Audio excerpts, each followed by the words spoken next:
if I had told her that day that in your 40s, you're going to go and compete on a national level and you're going to love every minute of it, she would have thought I was crazy.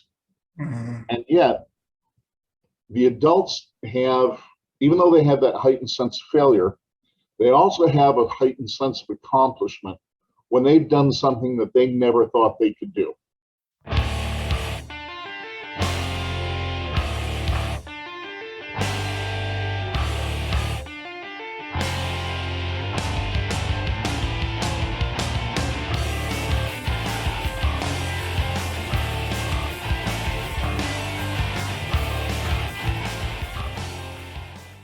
Hello, everybody. Welcome back to Conversations from the Hearth. Today, we're joined by Master Samuel Morris from South Orlando Martial Arts. Master Samuel, thanks for coming on the show. Thank you for having me. I've been looking forward to this. Yes, sir. Likewise. So Master Samuel, we're just getting to know you here as staff members, but our students don't know you at all. I know you've been training for a long time. You're a 5th degree black belt in Taekwondo. You have your own school out there in Florida. Can you tell us a little bit about how you got started in the martial arts and where you are today? Okay, I came in probably as a very non-traditional student. I started late in life, 38, which is a later time to start in martial arts. And I started because a friend invited me to go to a class, and I went to be polite. And then, much to my surprise, excuse me, I had the best workout I'd ever had in my life. I'd gone to gyms and for years and hated it. Still do. Whenever I have to use a gym, I hate it. The more I trained, the more I took things to heart. And somewhere along the way, my gut levels, my color belt career, I had the idea of, gee, sometime I'd like to have my own school. I'd like to be the guy there leading and providing people with opportunities. And so as time went by, I had a little 2-year drought after my 3rd Dan where I didn't have a teacher or a school to go to. And for those who have ever taken a break from martial arts, you know that it gets in your blood.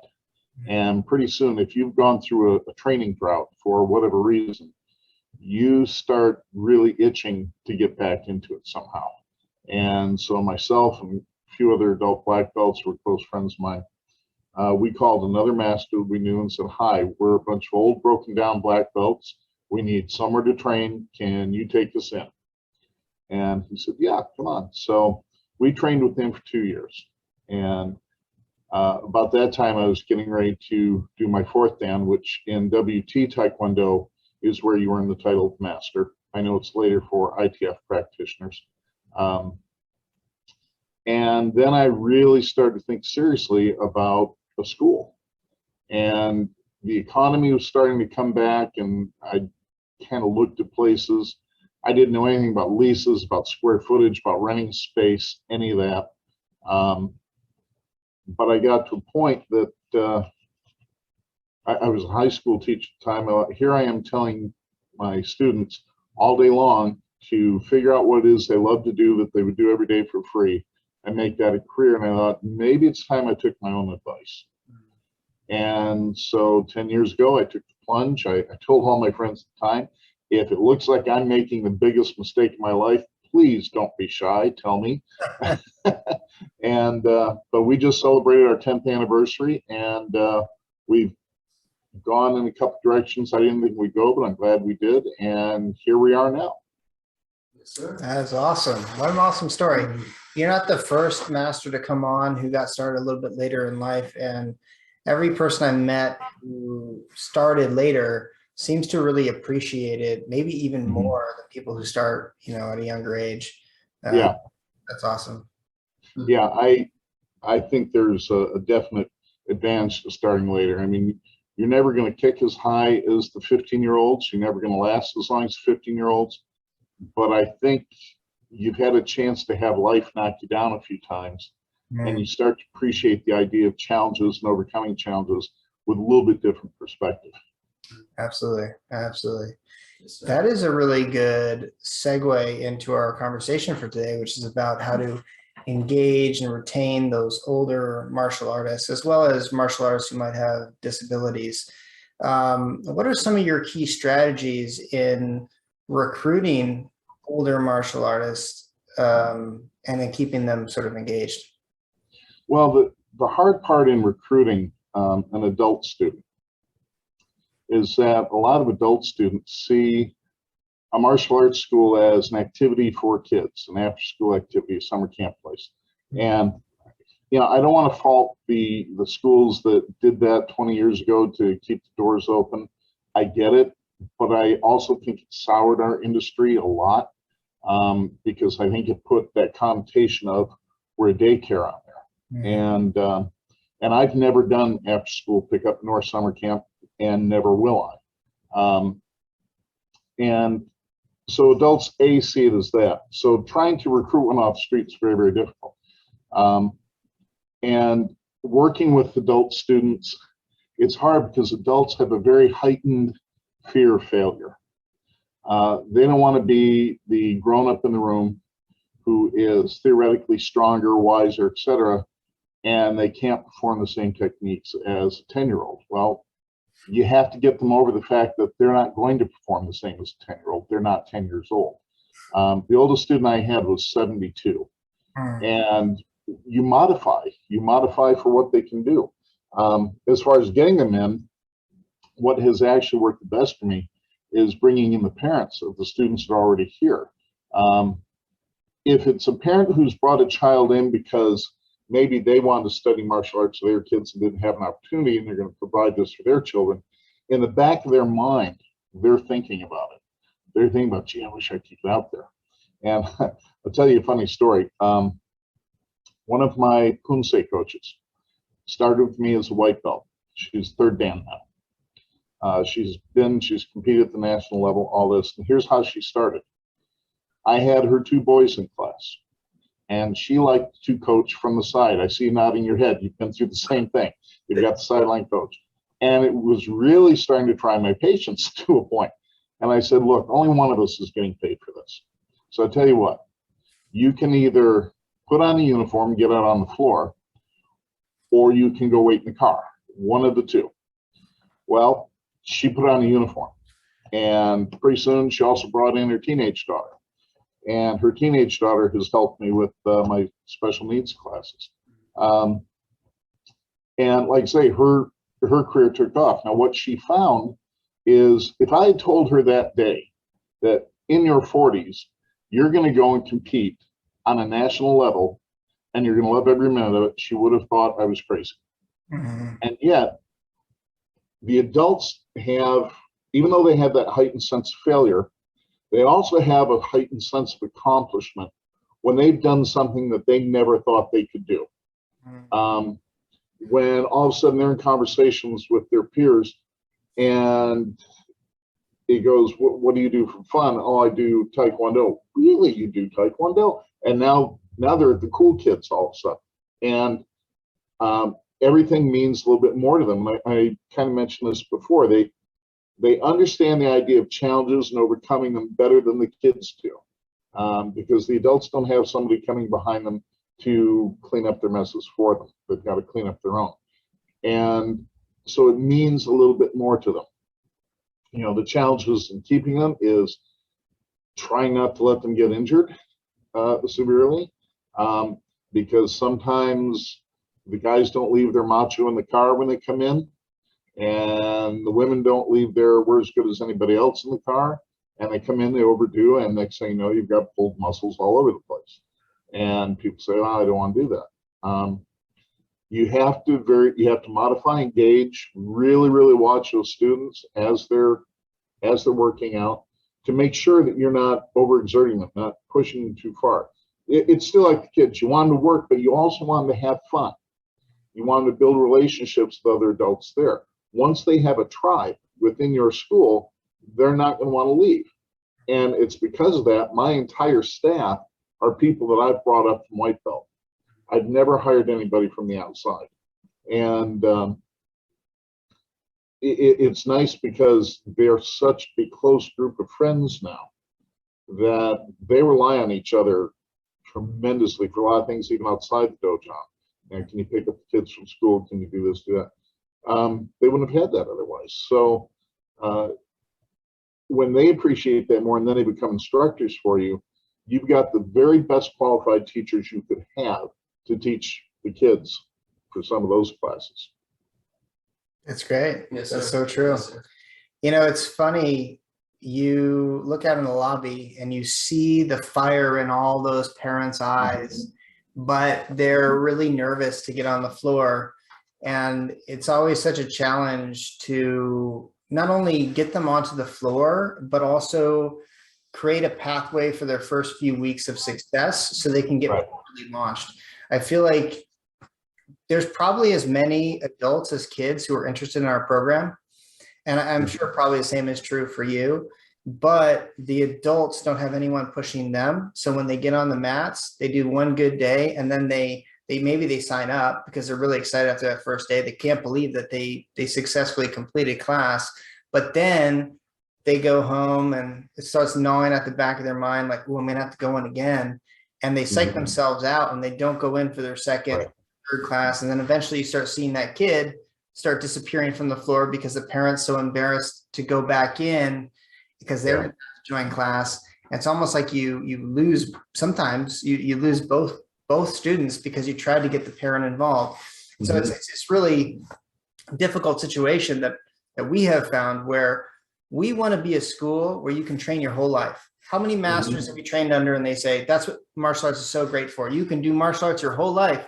But every school I've ever trained at either is a kids kick martial arts school or like an MMA fight gym with very little in between. Sometimes it's like a Tai Chi kind of place where it's just old people, but there's no balance. And I think that's something that we're really trying to achieve at Rising Phoenix Martial Arts. It sounds like something you have already sort of achieved over there. So I'm really curious what your strategies are for getting those people onto the mats and then creating a really successful pathway for them so that they're not, psyching themselves out.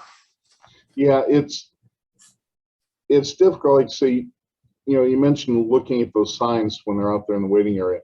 If they're standing up and looking around the corner through the window, whatever you happen to have, those people you go up and you just whisper. And what I'll do is I'll say things like, there's room on the floor for you too. And we also have an adults only class because some will try it if they don't have to be around the kids. Yes, sir. Now, they only want to play with people their own age. So make sure you've got an adults only class, regardless of belt level. And the other thing we do, and we just started this not too long ago, my sparring coach, who I also trained from white belt up, like I said, my entire staff is like that. On Monday nights, he runs an exercise and stretch class that we provide as a thank you for the parents for bringing your kids here. And they get to come out on the mat and they do like a half hour of core exercises, maybe planks, jumping jacks, that sort of thing. Then they do an hour of stretching and it gets rave reviews. So now they're a little bit more invested. They kind of feel like a student too. And then it's easier to chat with them and say, you could do the other as well. And they're a little bit more receptive to the idea of doing that. And I've done posts before showing my adult students and reminding people that this is not just for kids. And you get some phone calls and some people check it out. But I always find if you can overcome that fear of failure, that fear of embarrassment or awkwardness, you've got them. But that's a big obstacle to overcome. Yeah. Yeah, it is. And I think the benefits of martial arts are even more important as we get older. I mean, they're important when you're a kid, obviously, leadership skills, fitness, discipline, all that stuff. But I mean, they're super important when you get older. When we're learning break falls when we're young, yeah, it doesn't hurt as much, but it's not as important as when we get older. If we fall when we're older, that's how we break our hip. So learning break fall is even more important. Staying in shape is even more important. We're really fighting for our survival as an older person, where we're just doing it more for fun as a kid. Right. Yeah. I've also told the adult students I've had that if you want to put yourself on a weight loss program, a diet or whatever, do whatever you're going to do. But I think a lot of the reason that people's diets fail is they diet for the sake of dieting. And then when they're done, they've lost weight, but there's really not a reason other than to be smaller. Now, granted, some people lose for health reasons, that sort of thing. But when we're talking vanity weight loss, once they've lost it, how many people do you know that packed it right back on again? And you've got, more people in that than you've had hot dinners. However, when you've got somebody in class to say, if you dropped another 10, you'd be a little bit faster and you could beat that guy at the next Saturday matches. Oh, okay, now we're all about it. Now there's a very specific goal for that student to go along. Motivating the adults, it's all about modifying. So if they're still working out, they feel vested, they feel like they're accomplishing something, and they still have to have fun. Because nobody wants to do something that isn't fun. Why do everybody hate gyms? They're not fun. Yeah. They're boring. I don't care how many TVs they've got in there. You mentioned, oops, sorry, you mentioned two things that I wanted to cut in on because I totally agree. Oh, yeah. One is that it's always such a shame when I meet people who have a great body. They go to the gym every day and they, awesome, like physically they're super fit, but they don't do any sports. And it's like, what are you doing with that body? Yeah. Like Yeah. When you are doing something like the martial arts, when you lose 10 pounds, you move so much faster, you have better balance and coordination.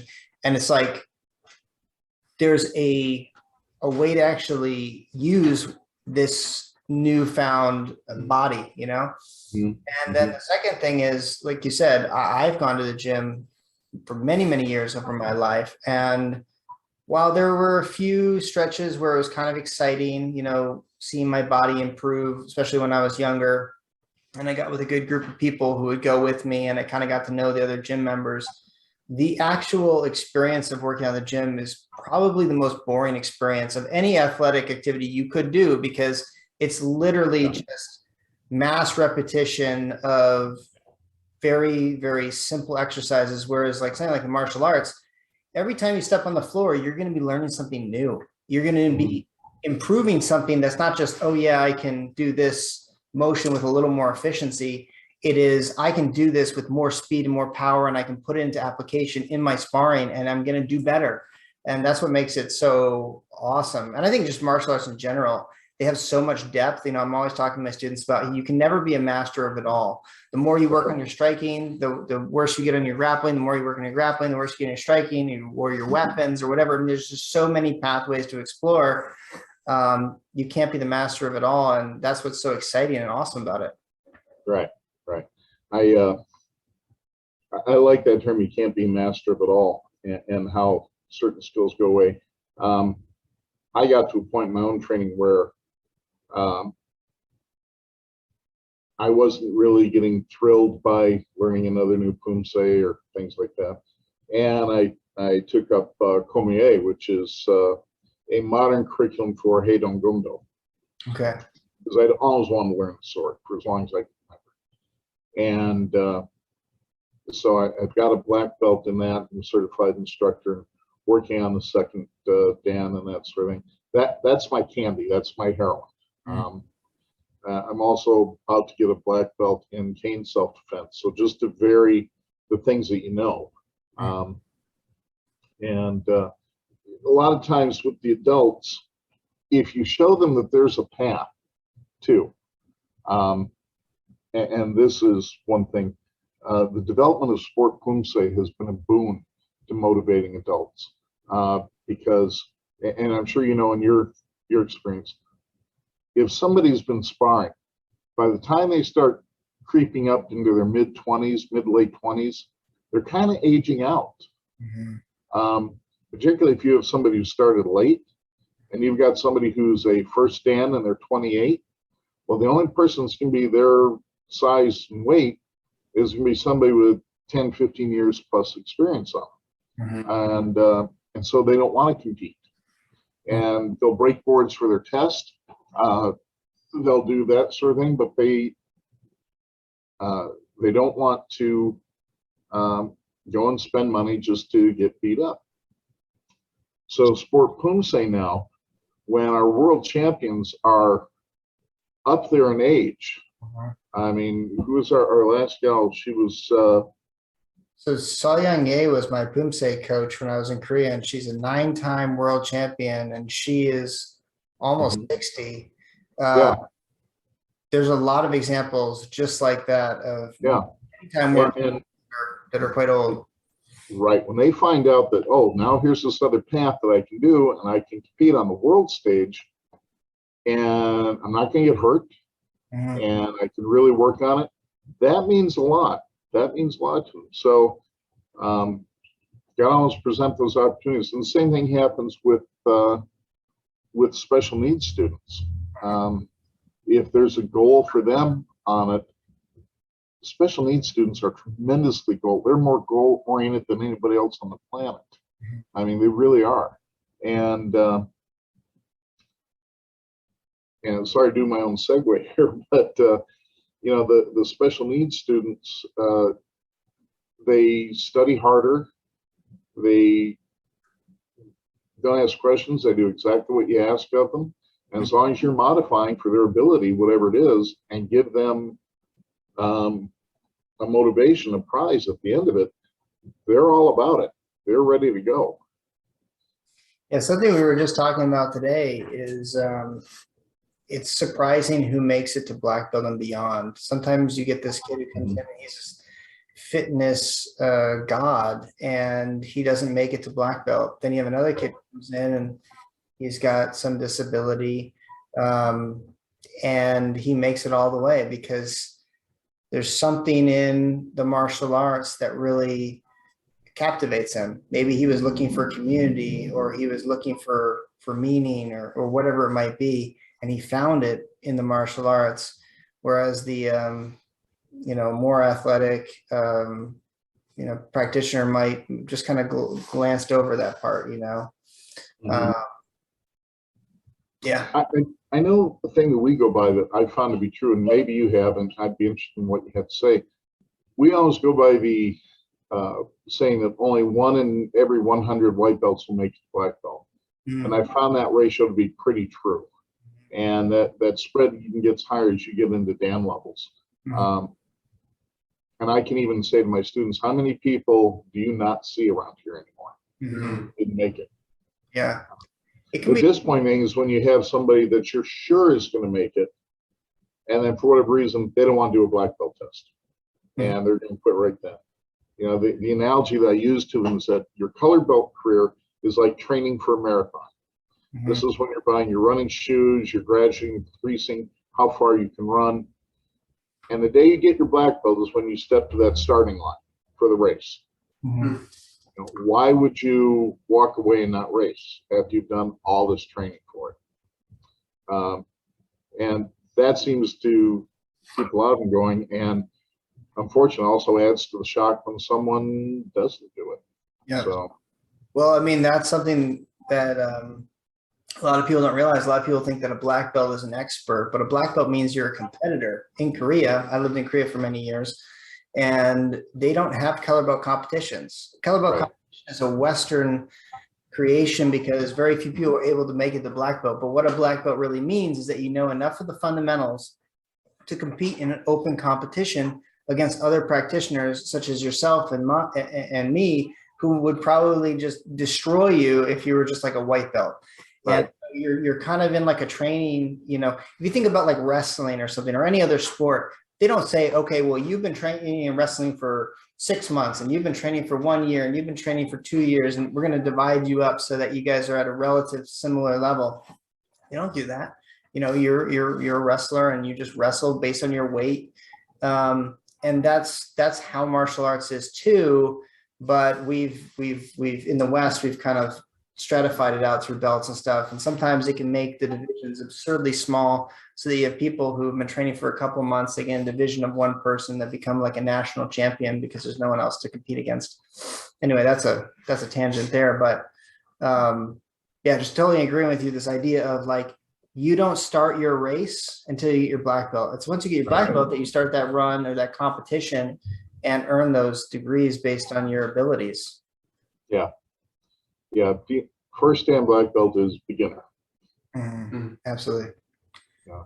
And all those GUP levels are about learning how to be a beginner. Yeah. And that's just a good mindset to have throughout your entire training. You know, I mean, we're all a beginner in something there. You know, I'm sure your gumdo skills are far superior to mine. I mean, I'm a beginner in gumdo, and we all are, you know, a beginner in something. So. So I wanted to hop in here, backtracking just a little bit to the weapons curriculum and the ways that you have seen that. You know, we have a weapons program here at our school as well, where we're teaching katana and bow and nunchaku and tanfa. Hearing about your weapons curriculum, I read also that it's swordsmanship and archery as well. Do you do the archery practice in the dojo, outside the dojo? Yeah, we actually do. We have an indoor target, arrows with safety tips on them, and all the training for Korean traditional archery is between 10 and 15 meters in distance. And the reason is, under the Komoye curriculum, it was very much based in battle techniques. And unlike European archers that would fire arrows a long distance towards an enemy, right? Korean archers fire short distances. A Korean bow is very, very short because they would run through the woods, and if you had a long bow like a Japanese bow or European bow, you're getting hung up on every branch there is. Okay, if you're on horseback, you can't move this huge bow around either side. The shorter bows, generally made of horn, were very compact but very powerful. So it could be fired on horseback, it could be run through the woods with, but it was still for very close targeting on the enemy. And so we shoot in the dojang. We put the rubber tips on. We call them bunny busters. And I've got a big piece of carpet that hangs on the wall, and that slows arrow down so I don't destroy the drywall and make the landlord mad. And we will practice different shots that way. And learning traditional Korean archery, when I've had students try to come in from using what I call Olympic style, it's relearning, because arrows on the other side of the bow, it's a different kind of grip. And again, there's all battle reasons for that as well. So everybody loves the archery portion of Komoye. I mean, they really jazz on that. Yes, sir. That's super cool. We might have to have you come out and teach us a little bit about that bow. That's fun. We might break all the windows though. We have a pretty fragile window set up here. I bought a building that's over 100 years old. It's historic, and it's got all like the tempered glass, you know. Oh, okay. But we'll figure it out. We had a paddle sail it through one of our windows one time and punched us a hole right like that. Ooh. Ouch. So to kind of get back on topic, you know, what are some of the strategies you employ when working with people with like ADD or dyslexia or, you know, autism? Okay. But I think. Well, a lot of my techniques I brought over from my classroom teaching days. We've worked as far as dedicated classes for special needs, primarily with autism. And that came about, I have an agreement with a local private autism school. And once a week, they bring a couple busloads of kids, 6 to 10 kids at a time. And we do a class. Their instructors stay in with them. And, you know, we just do little things based on their capability.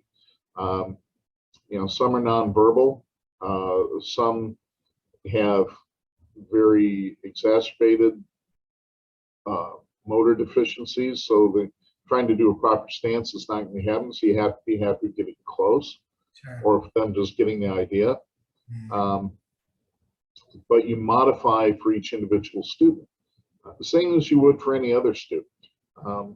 It's really no different in that regard. You maybe do a little bit more positive feedback than you normally would. Because it's not so much that these kids are afraid of failure, but they want to make sure they're pleasing you. They want to make sure that they're making you happy. And so in doing so, I try to give them as much positive feedback as you can. And when I first started that, I was very honest with the school. I said, look, I've never taught a class of strictly autistic students before. So if you want me to be honest, I really don't know what I'm doing. I said, but I think I can handle it. I think I have an idea. But again, should I be making huge mistakes, say something. And they said, oh, you're the master of the school. We couldn't say anything. I said, no, put that to the side, because this is about the students. It's not about me. It's about the students. And fortunately, they've given me some guidance here and there, nothing too serious. There's some things they forgot to tell me. I had one student, 22, this was going to be his final year with us because he graduates and ages out of school at that point. But he nonverbal, but he's always in a good mood. And if you're around him, you're automatically in a good mood, no matter what kind of morning you've had. And we were going to do, we were going to use balloons and play keep it in the air only with kicks. Same thing as when you sit around and play with a balloon just lazily with friends. Same, we were going to do with kicks. That's how we found out he's deathly afraid of balloons. Oops. And he beelined to the restroom and was not going to come out. And so we did the exercise with the other kids because they were excited about it. And I just let him hide in the bathroom.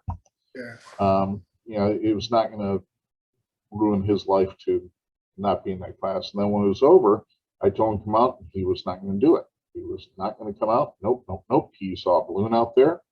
So I finally stood in front of him. I said, okay, you put your arm around Master's shoulders and you hang on to me. I'm not going to let anything hurt you. And we're going to go look and we're going to go make sure there's no balloons out there and we're going to go together. And he was on me like a second skin. And we went out. I told all the other students, hold your hands up, show them that there's no balloons.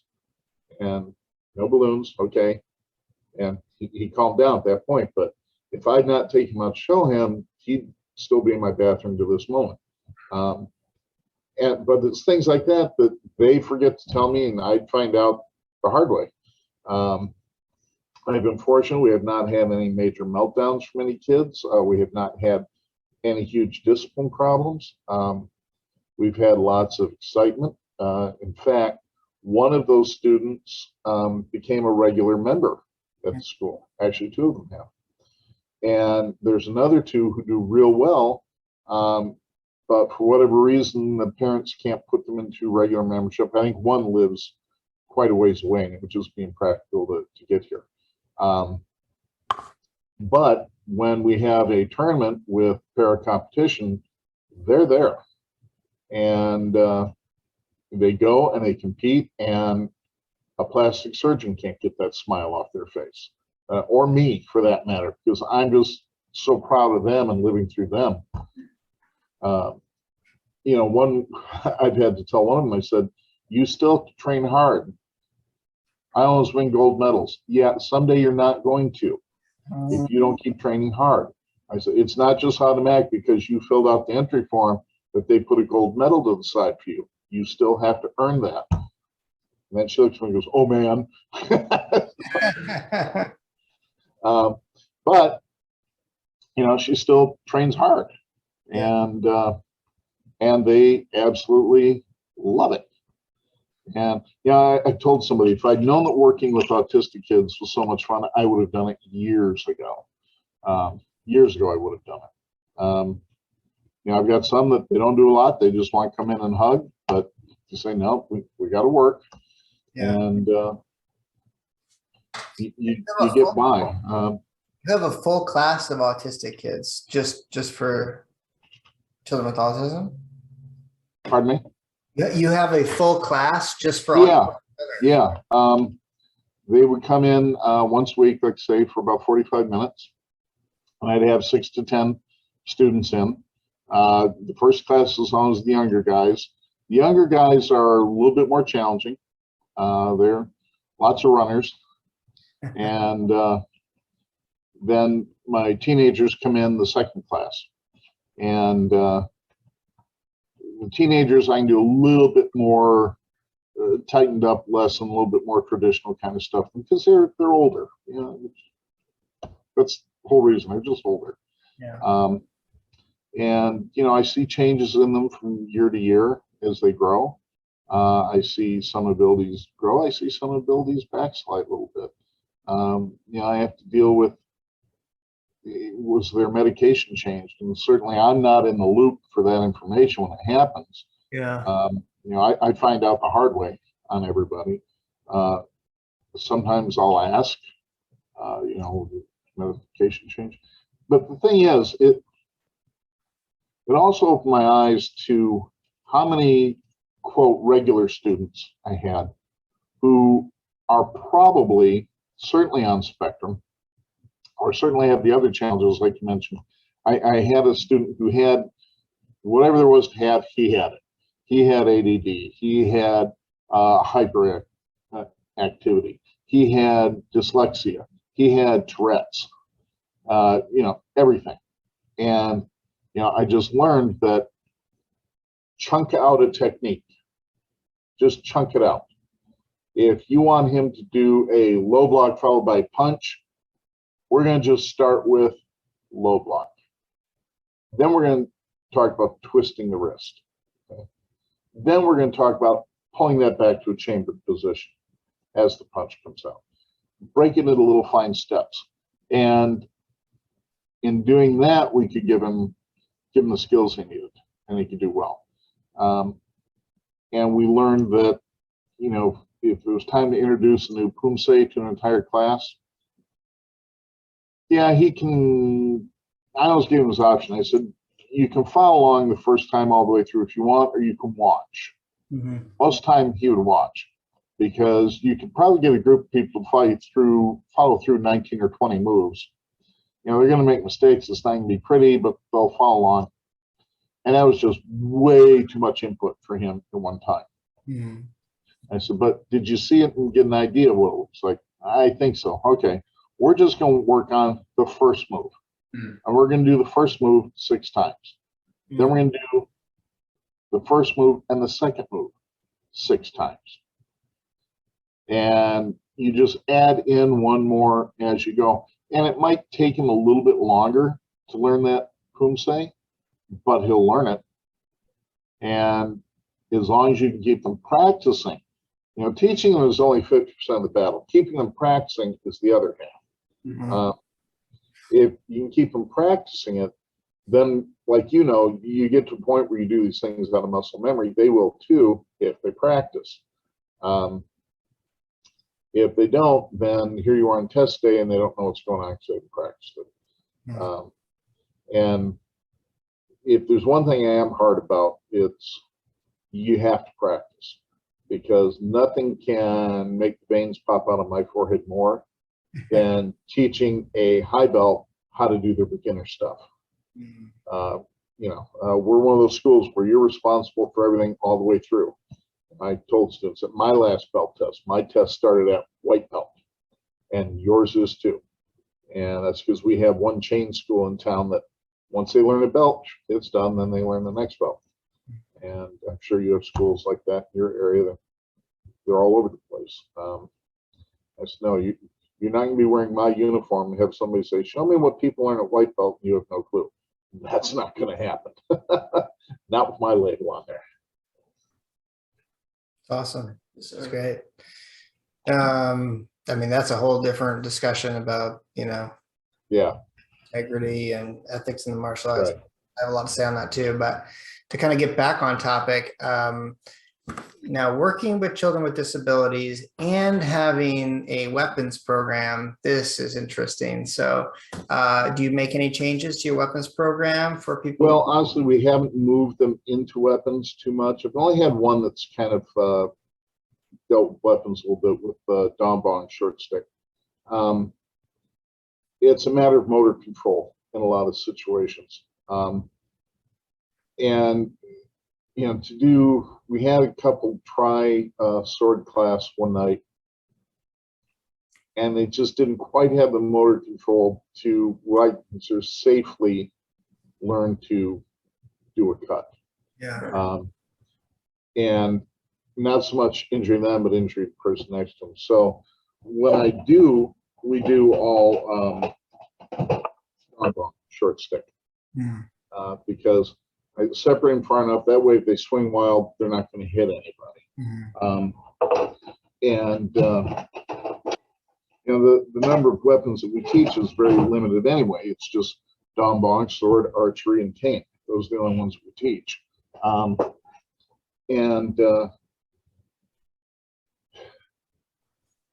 The challenge has always been the motor control, and with the autistic kids, they don't want to hurt anybody.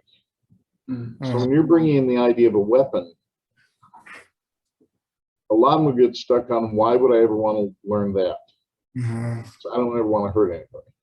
Punching and kicking, they're envisioning targets, boards, doing a poomsae. For those that spar, they understand they're going for hogus. But when you talk about weapons, that's a whole different kind of thing. That's not a sanctioned fight situation. And a lot of them, I'm going to say, for lack of a term, find it distasteful. It's just not within their realm of being to do that. So I haven't done a lot of experimentation with weapons and autistic students. Now, if I had someone of different ability, someone, say, wheelchair bound that wanted to learn short cane, different story. You modify techniques, you work with it. If they want to work with dong bong or something, that we can do.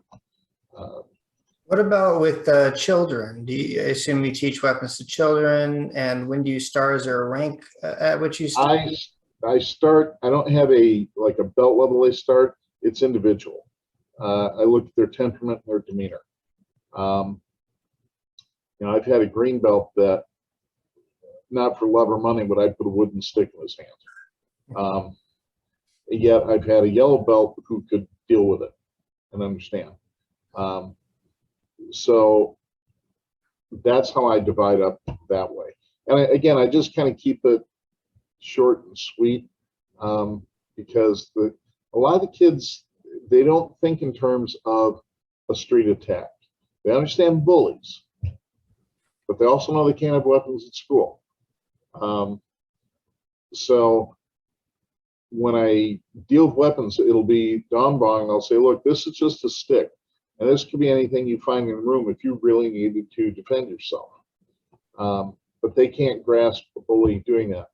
And sometimes it's hard too, and this is where things are different so different and foreign for someone my age, because it's a different experience when I grew up.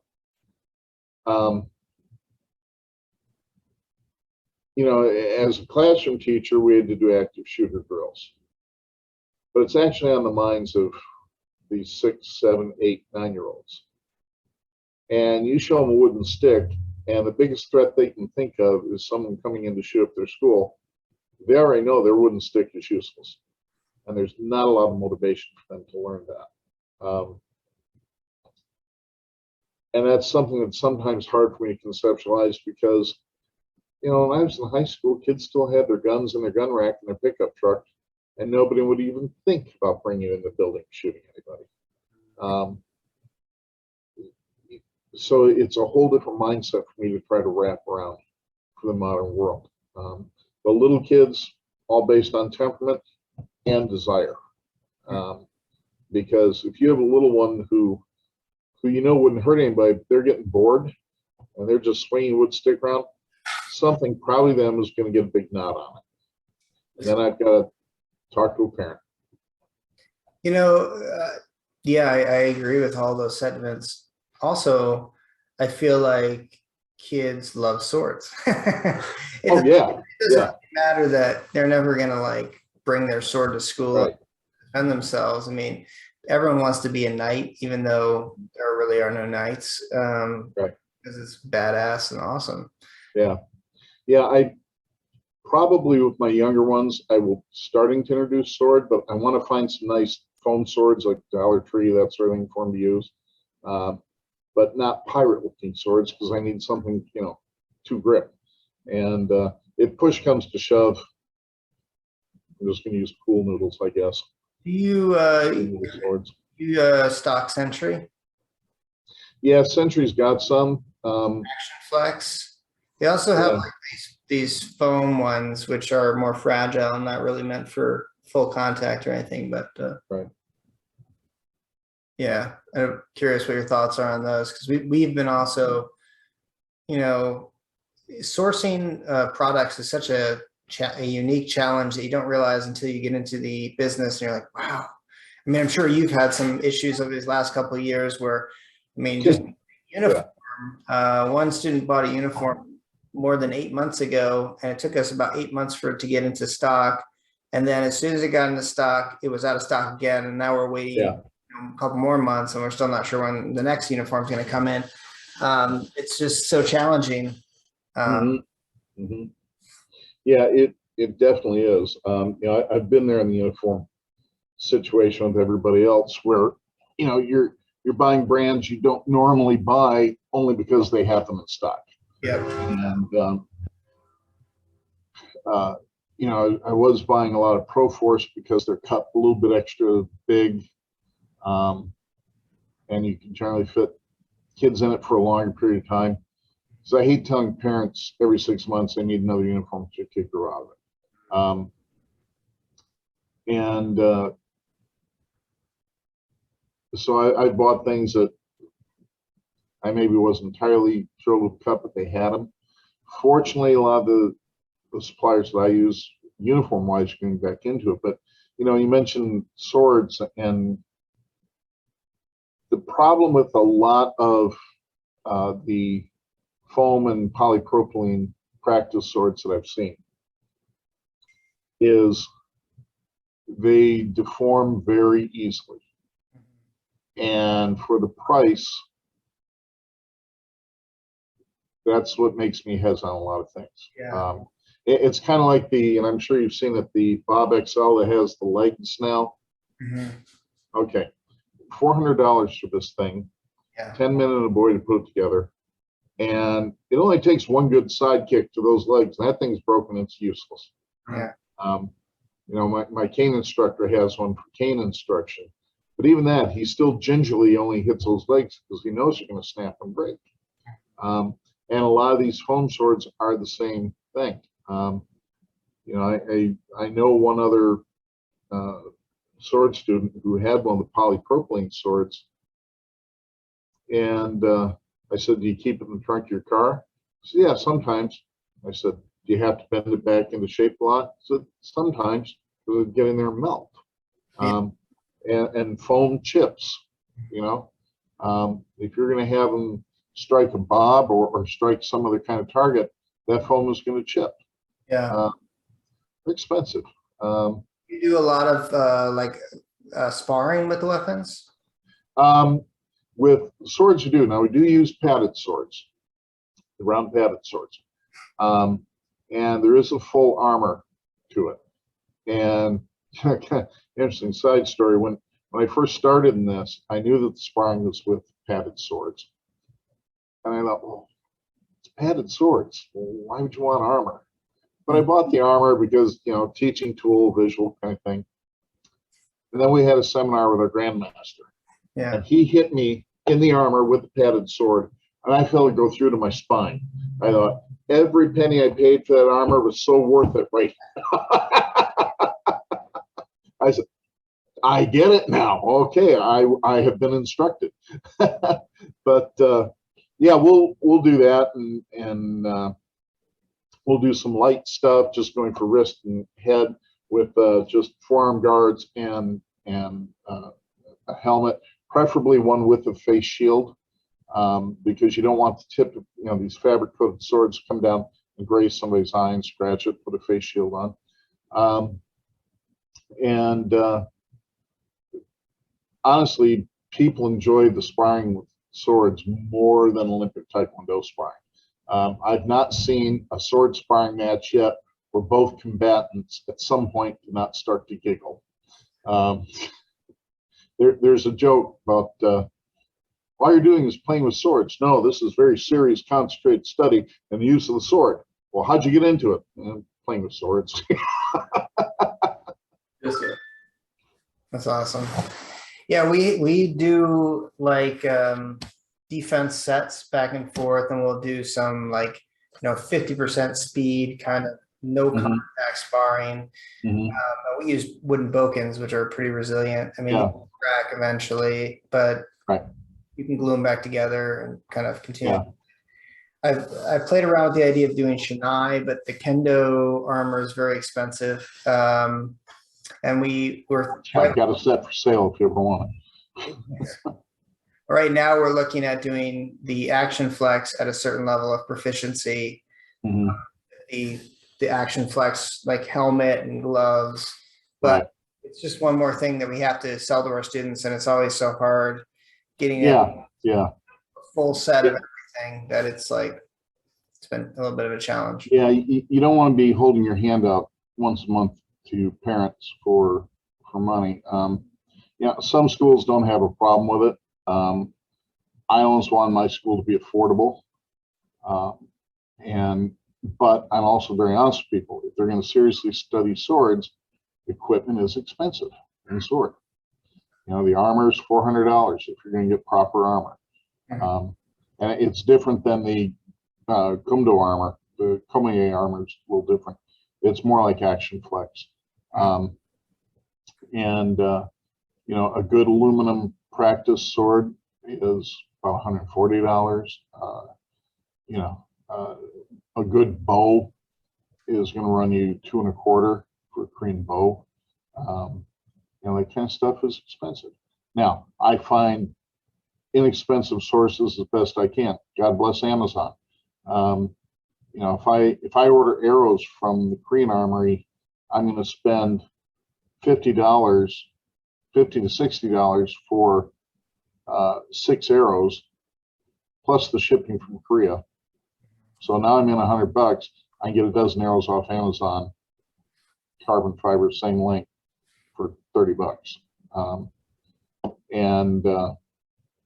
The little ones love bow. You get a couple cheap 10-pound bows. You can get them at any sporting goods store in town. You're going to spend $15 to $20, probably close to 15 for these. And little fiberglass arrows, and they love it. And if you get enough of them, there's a fantastic game that kids love to play. It's a war game. They have their foam sword in their belt. They've got their bow.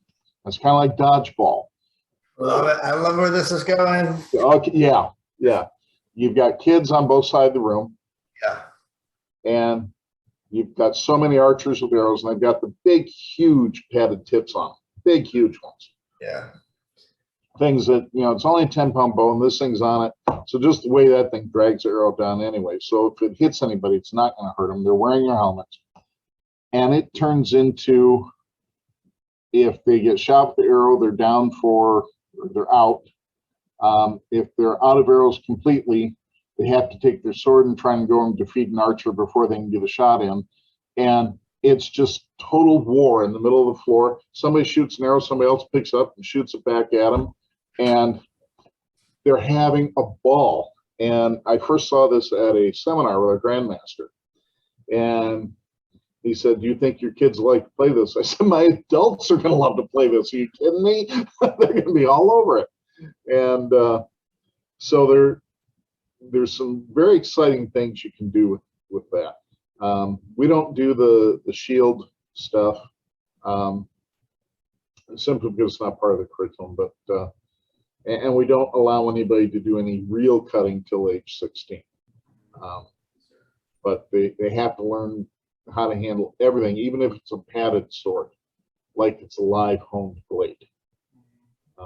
Because I tell them, so this sword is going to look for a way to kill you if you let it. And there's two things that you give ultimate respect to: and that's a chainsaw and a sword. And I think both of them require training for anybody's allowed to own. When you train them right, they just have a good time. And like I say, when they get in, they just have a ball with playing the war game. Yes, Yeah, sir.